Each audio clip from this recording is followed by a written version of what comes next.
En août 2006, Israël a envahi le Liban pendant 3 semaines environ. Ça m'a foutu en rogne et j'ai écrit ce texte un peu énervé.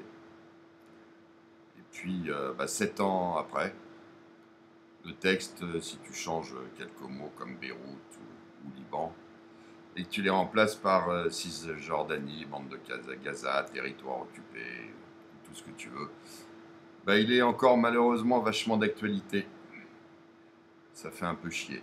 Ça s'appelle Colère d'août, puisque c'était en août 2006. Pour fêter leurs 15 ans, Georges, le chrétien du Liban, et Yacine, son copain musulman, comme plein d'autres gamins innocents, ont reçu un étonnant présent. Tsahal a rasé leur appartement et puis un peu écrabouillé leurs parents. C'est sûr, c'est un malheureux incident, un petit raté dans un si beau bombardement. Aucune raison d'être mécontent, Jérusalem toujours protège les enfants et réserve sa haine assassine aux talibans, même s'ils n'ont pas encore dedans.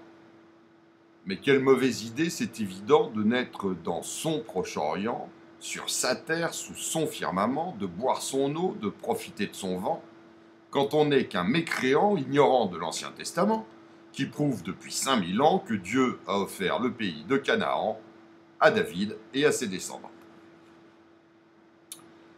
Ça aurait pu être un joli mois d'août pour tous les habitants de Beyrouth.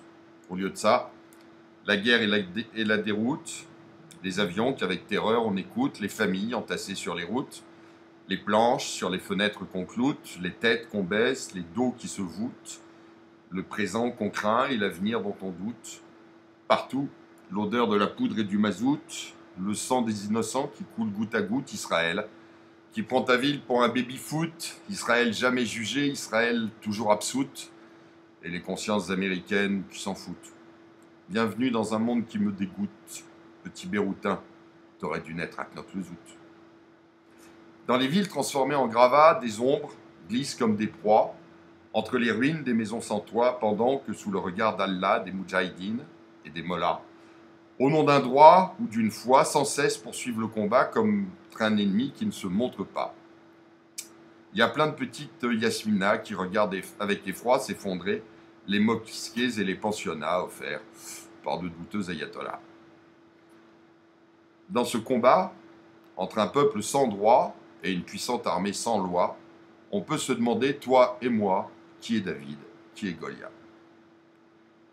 Que deviendront tous ces enfants de la guerre, tous ces miraculés d'un quotidien enfer qu'on a laissés sans père, sans mère, effrayés et tremblants, sous le tonnerre des tonnes de bombes meurtrières, lancées à l'aveuglette sur leur terre par de forts religieux militaires qui tuent comme on fait sa prière.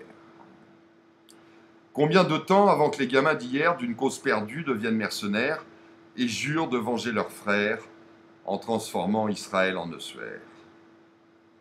Comment croire que tous ces gosses laissés par terre, blessés dans leur cœur ou dans leur chair, pauvres, faibles, mais toujours fiers, ne suivront pas le premier Lucifer qui leur donnera de la poudre et du fer?